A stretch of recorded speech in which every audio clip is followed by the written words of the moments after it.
जय श्री कृष्ण। आज जानकारी लेकर आए हैं एक और बहुत महत्वपूर्ण विषय के ऊपर, जिसके विषय में साधक जो हैं वो कई जगह से कैसे भी करके जानकारी चाहते हैं उनकी उनको प्राप्त हो। तो आज आपको सूक्ष्म शरीर के विषय में जानकारी देना चाहते हैं कि सूक्ष्म शरीर कह लीजिए आप, कि सूक्ष्म शरीर में जो प्रवेश करके आप क्या पाना चाहते हैं।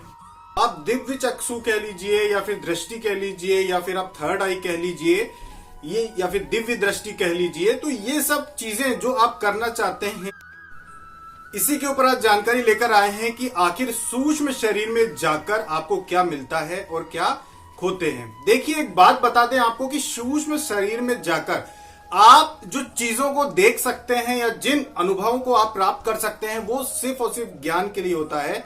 सूक्ष्म शरीर में प्रवेश करना या फिर आप अगर अपनी थर्ड आई कह लीजिए या दिव्य दृष्टि कह लीजिए, अगर उससे कोई भी चीजों को देखते हैं या फिर किसी लोक में जा सकते हैं या फिर अपने देवी देवताओं के दर्शन कर सकते हैं, तो इसकी जो एक सीमा होती है वो सिर्फ ज्ञान तक होती है कि आप इस माध्यम से ज्ञान प्राप्त कर सकते हैं, देव दर्शन कर सकते हैं, लेकिन इससे कहीं भी आपके पुण्य में वृद्धि नहीं होती है। इस बात का ध्यान रखना। जिस तरह से एक उदाहरण देते हैं आपको एक व्यक्ति का। एक व्यक्ति थे जो कि एक देवी के उपासक थे। यहां पे देवी का नाम नहीं लेंगे क्योंकि बहुत सारी देवियां या बहुत सारे देवता ऐसे हैं जिनकी अगर आप सिद्ध करते हैं, जिनको आप सिद्ध करते हैं, तो वो भी आपको दिव्य दृष्टि प्रदान कर सकते हैं। तो वो एक देवी के उपासक थे। जब उनको दिव्य दृष्टि प्राप्त हुई और दिव्य दृष्टि प्राप्त होने के बाद जब वो सूक्ष्म शरीर में जाना उन्होंने प्रारंभ किया, तो उन्हीं देवी के पास वो गए, उन्हीं देवी के लोक में गए उनके साथ। तो देवी के लोक में जाके उन्होंने सभी चीजों को देखा और देवी ने जब उनको उस अलौकिक लोक के दर्शन कराया, उन्होंने देखा कि वहां पे किस तरह से देवी के भक्त हैं, किस तरह से जो संत महात्मा जो देवी के भक्त रहे हैं पहले, उन सभी को वहां कितना अच्छा स्थान मिला हुआ है। तो बहुत देर तक वहां भ्रमण करने के बाद उसने देवी से पूछा कि हे देवी, इस लोक में यहाँ पर मेरा स्थान कहाँ पर है, मेरा स्थान यहाँ पे कहाँ पे रहेगा। तब देवी ने उन्होंने जो ज्ञान दिया, देवी ने उस व्यक्ति को, उस साधक को जो ज्ञान दिया, वो ज्ञान आपको बहुत काम आने वाला है। उन देवी ने यह कहा कि यहां पर तुम सूक्ष्म शरीर में आए अवश्य हो, लेकिन सूक्ष्म शरीर में आने की वजह से जो तुम्हें दिव्य दृष्टि प्रदान की गई है, दिव्य दृष्टि को पा लेने का अर्थ ये नहीं है कि तुम्हें यहां स्थान मिल जाएगा। ये दिव्य दृष्टि जो तुम्हें, ये सिर्फ ज्ञान के लिए है, इससे तुम अपना ज्ञान बढ़ा सकते हो, लेकिन इससे तुम्हें यहां स्थान, इस लोक में स्थान नहीं प्राप्त होगा। वापिस अपने लोक में जाकर अपने शरीर से कर्म करने पड़ेंगे और जब तुम पुण्य अर्जित करोगे उसके बाद ही तुमको यहाँ पे स्थान मिलेगा।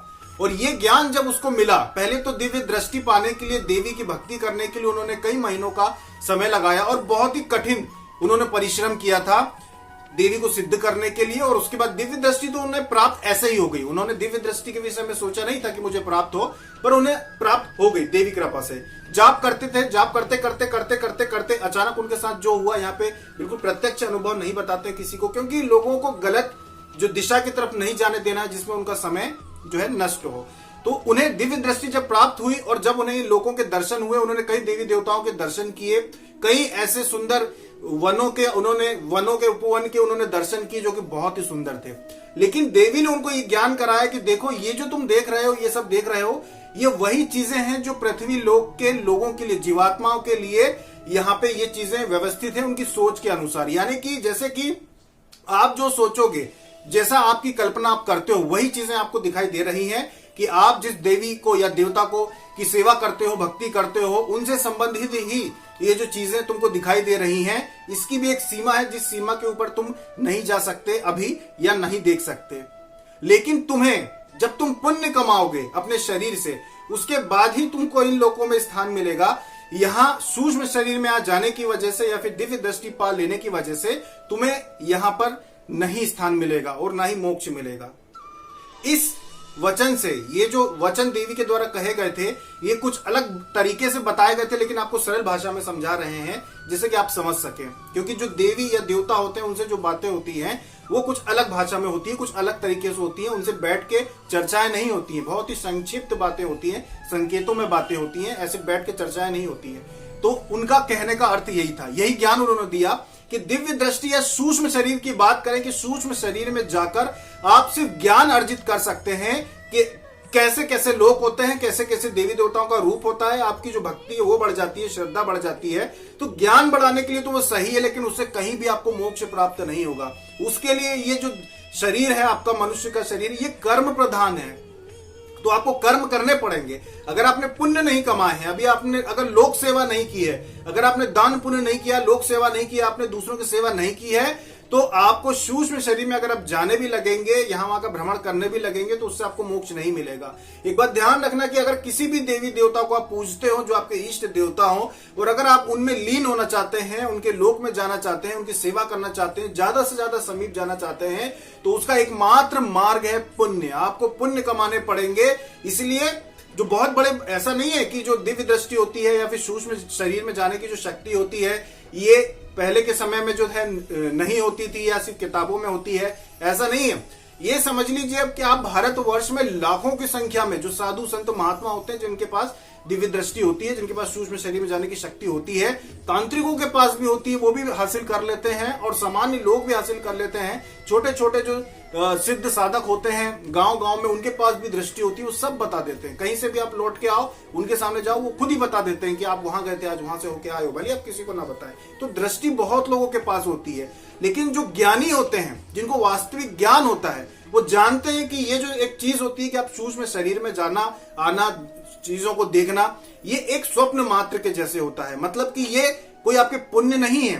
दिव्य दृष्टि या फिर कह लीजिए कि सूक्ष्म शरीर में जाने की जो आपकी कला है, इससे आपको मोक्ष नहीं मिलने वाला। ये सिर्फ ज्ञान बढ़ाने के लिए है, इससे आपको मोक्ष नहीं मिल जाएगा। आपको अगर आप मान लीजिए कि कोई व्यक्ति है, मान लीजिए उसने साधना की 10 साल 15 साल, उसको सूक्ष्म शरीर में जाने की उसको शक्ति प्राप्त हो गई, उसने बहुत ज्यादा ध्यान किया, योगाभ्यास किया, सब कुछ किया, उसको प्राप्त हो गई। उसके बाद वो गया भगवान शिव के लोक में गया, भगवान शिव के लोक में उसने दर्शन करके आया। इसका मतलब ये नहीं है कि उसको भगवान शिव के लोक में स्थान मिल गया। एक उदाहरण देते हैं छोटा सा, कि आप पैसे खर्च करके एक पिक्चर देखने जाते हैं, 3D जो फिल्म होती है वो देखने जाते हैं, 3D फिल्म देखने के लिए आप जाते हैं। आपने 3D विजन की वहां फिल्म देखी, पैसे देके फिल्म देखी, आपको बहुत पसंद आई, तो बहुत पसंद आई, वहां से आप लौट के आए, तो क्या अगली फिल्म में आपको ले लिया जाएगा?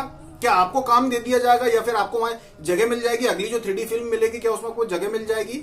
नहीं।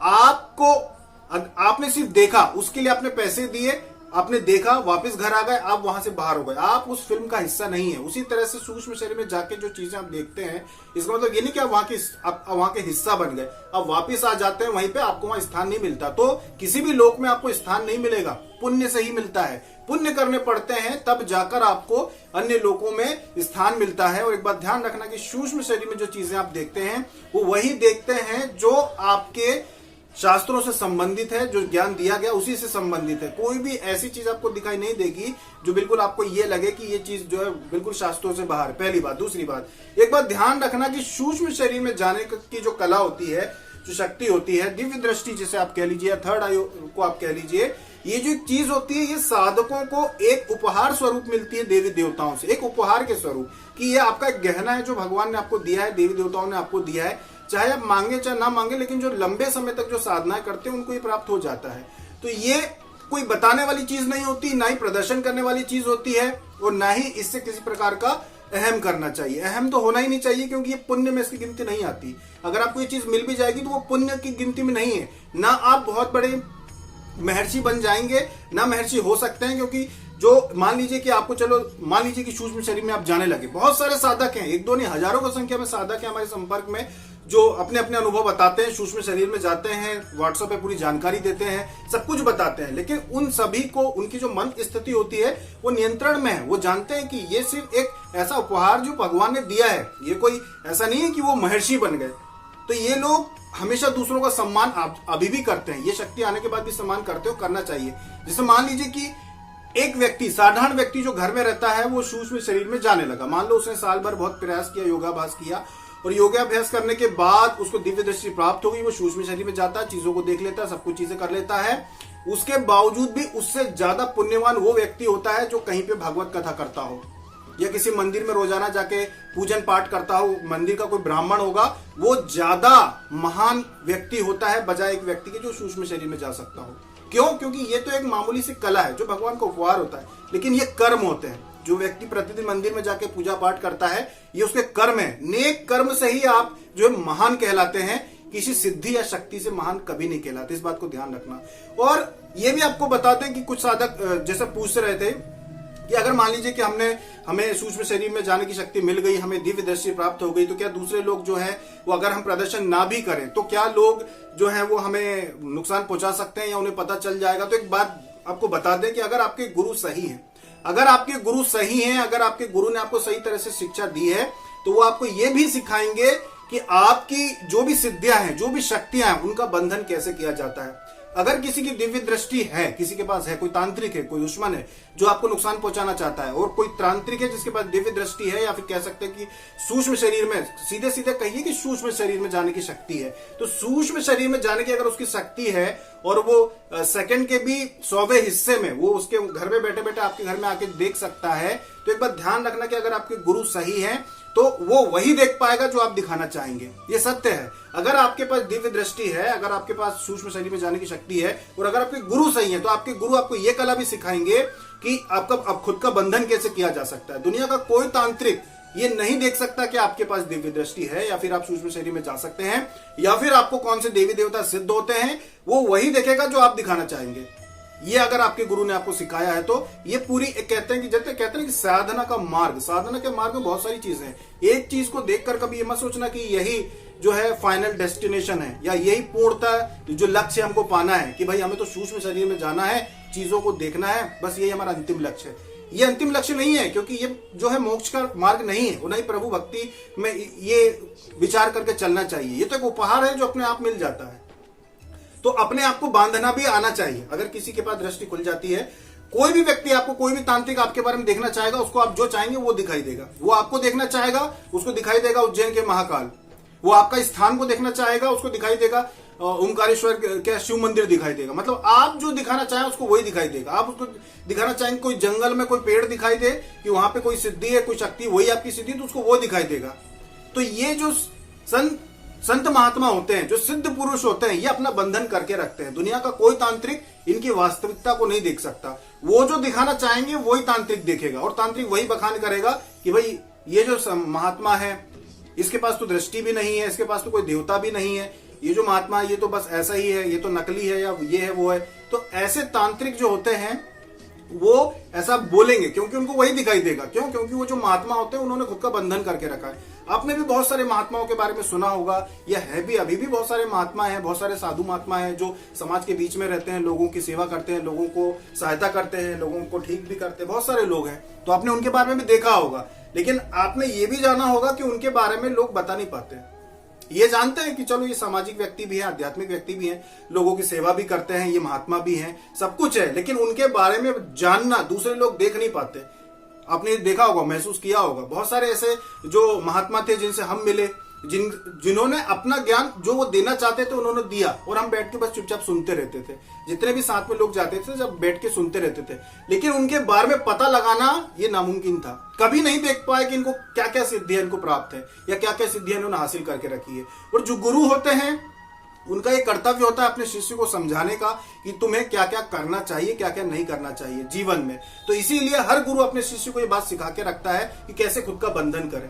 तो एक बात ध्यान रखना कि सूक्ष्म शरीर में जाने के लिए जो बहुत सारे साधक होते हैं जो जाना चाहते हैं कि हम तो इसमें जाना, वो लक्ष्य न बनाना और न वो लक्ष्य है जीवन का। अध्यात्म में आने का आपका उद्देश्य क्या था? सूक्ष्म शरीर में जाना या प्रभु की भक्ति, अपने घर को सुख सुविधा देना, अपने बच्चों को पालना, अपने परिवार को पालना, अपने घर में जो माहौल अच्छा करना, ये आपका लक्ष्य था? या सूक्ष्म शरीर में जाना?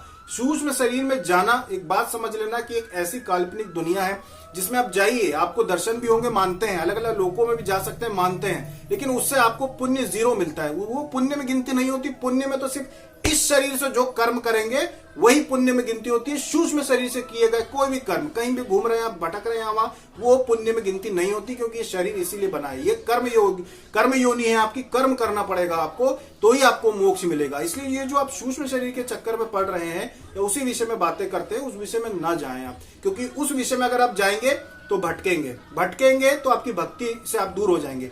दुनिया, एक साधक ने पूछा कि अध्यात्म में सबसे बड़ा काम क्या होता है ये बता दीजिए, सबसे बड़ा काम क्या होता है? हम बस वही काम करना चाहते हैं, ज्यादा हमारे पास समय भी नहीं होता है कि हम घंटों तक हवन कर सकें या घंटों तक कुछ और कर सकें। एक बात बता दीजिए, एक सबसे महत्वपूर्ण चीज बता दीजिए कि ये सबसे महत्वपूर्ण होता है, ये वही हम कार्य करेंगे, ज्यादा विधि विधान हमको नहीं आता।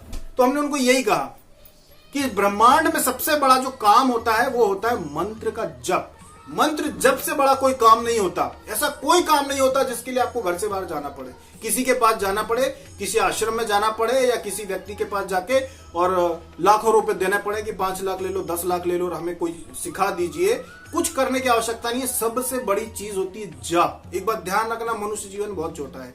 अगर आप 15-20 साल तक किसी के चक्कर काटेंगे कि मुझे सूक्ष्म शरीर में जाना है और आप 10-15 साल किसी के चक्कर काटेंगे, आखिरकार आएगा हाथ में 0, क्योंकि सूक्ष्म शरीर जाना पुण्य की बात नहीं है। पुण्य होगा जप। अब जाप कीजिए, दान पुण्य कीजिए। अब मंदिर में जाते हैं, वहां अगर आप 5 रुपए भी दान करके आते हैं उसका पुण्य लगता है।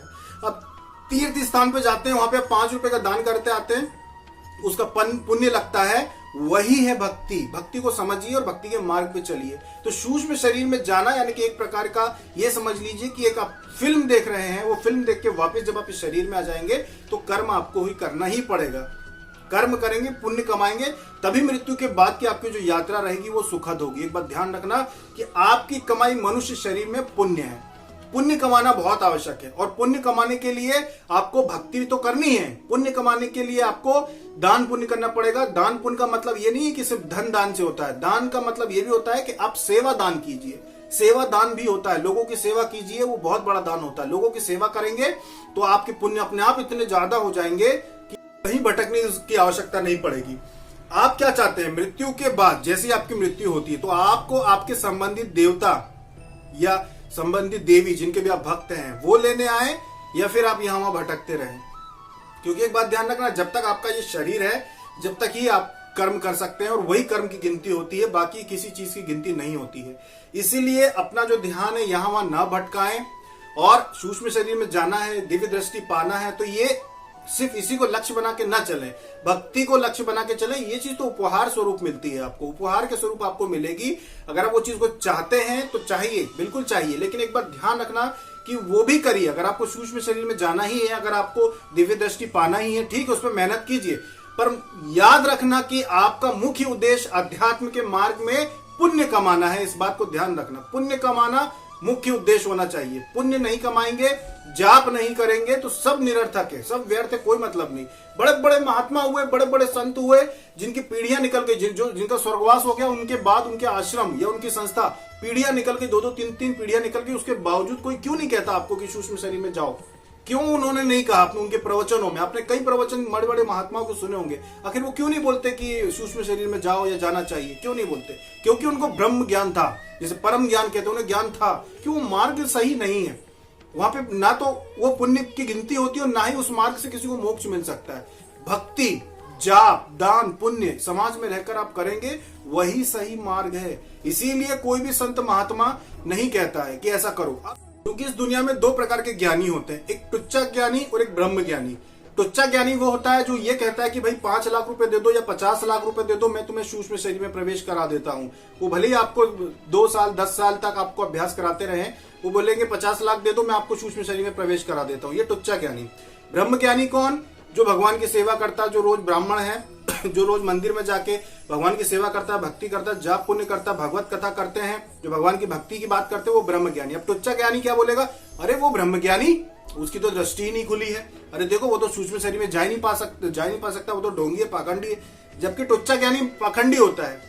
ब्रह्म ज्ञानी वो होता है जो सेवा करता है भगवान की, जो सुबह 4 बजे से उठ के भगवान की सेवा करता है, नहाना धोना, भगवान की पूजा करना, पाठ करना, सेवा करना, मंदिर में जाके साफ सफाई करना, या फिर भगवत कथा करना, जो भगवान का प्रचार करता है, जो भगवान का नाम लेता है और भगवान का नाम लेने का कहता है, वो ब्रह्म ज्ञानी होता है। टुच्चा ज्ञानी नहीं जो कहे कि 50 लाख दे दो और मैं तुम्हें सूक्ष्म शरीर में प्रवेश करा देता हूं। ये तो ब्रह्म ज्ञानी जो होते हैं वो कभी इस तरह की बातें नहीं करते किसी के भी साथ। लेकिन टुच्चे ज्ञानी जो होते हैं वो यही कहते हैं कि फलाना फलाना संत महात्मा, अरे उसकी तो उनके पास तो दृष्टि ही नहीं है, वो तो पाखंडी है।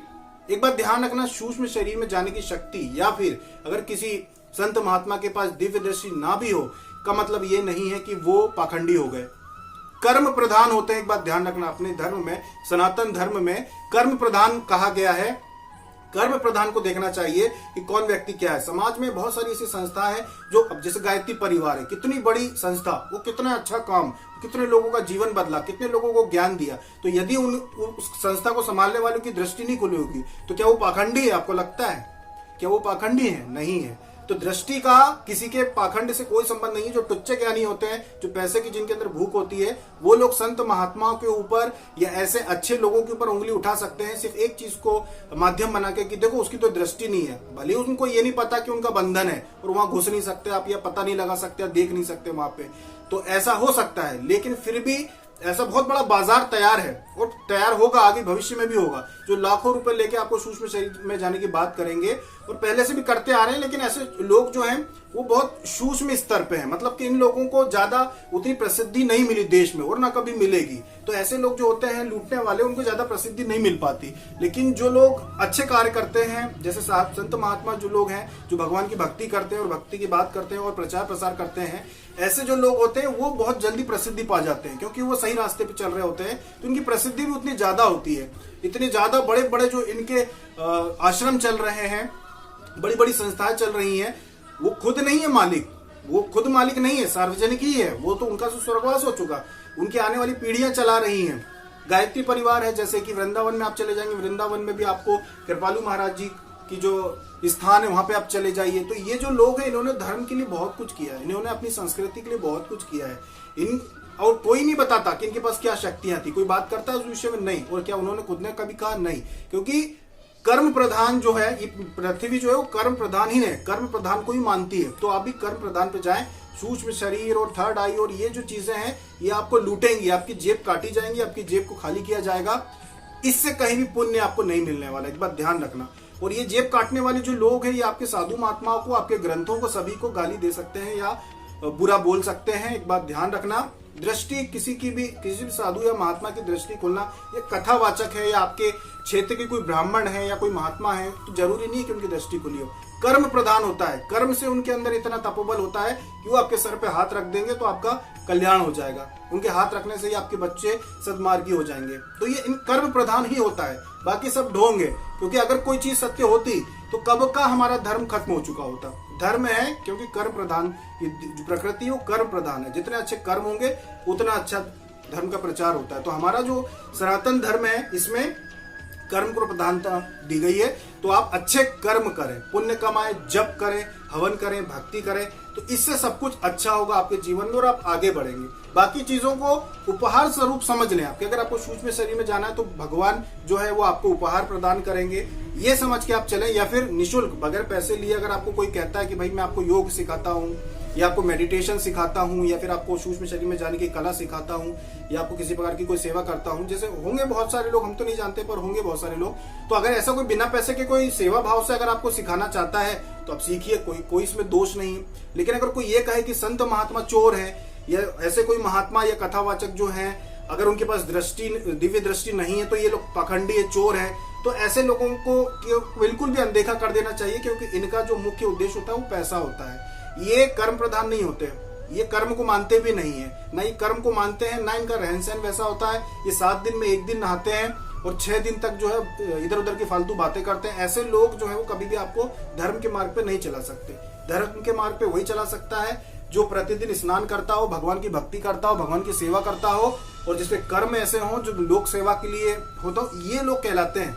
जो ब्रह्म ज्ञानी ये लोग कहलाते हैं, सच्चे लोग ये लोग कहलाते हैं, जो भक्ति करते हैं और जो नियमों से रहते हैं, पवित्रता और बिल्कुल स्वच्छ रूप से जो लोग जीवन बिताते हैं, इन लोगों को साधक कहा जाता है। ये लोग आते हैं। बाकी जो दूसरे लोग होते हैं उनसे बच के रहें आप, तो बहुत अच्छा। क्योंकि बहुत सारे साधक इस विषय में जो भटक रहे हैं, यहाँ से वहाँ भटक रहे हैं, वो बता रहे हैं कि हमें 2 साल हो गए, 3 साल हो गए। कोई कह रहा है मैंने 10 लाख रुपए खर्च कर दिए, कहीं मेडिटेशन की मैं क्लास लेता था, किसी ने कहा मैं योग की क्लास लेता था, कहीं पैसे बर्बाद कर दिए तो कुछ हासिल नहीं हुआ। तो इन लोगों से बचें आप। हाँ, निःशुल्क अगर कोई आपको सिखाना चाहे, आपको कोई बताना चाहे, कोई भी व्यक्ति हो, कोई भी हो सकता है, कहीं भी हो सकता है, अगर निःशुल्क आपको कोई ज्ञान देना चाहता है तो बहुत अच्छी बात है, आप लीजिए, बहुत अच्छी बात है। ज्ञान जहां से मिले ले लीजिए।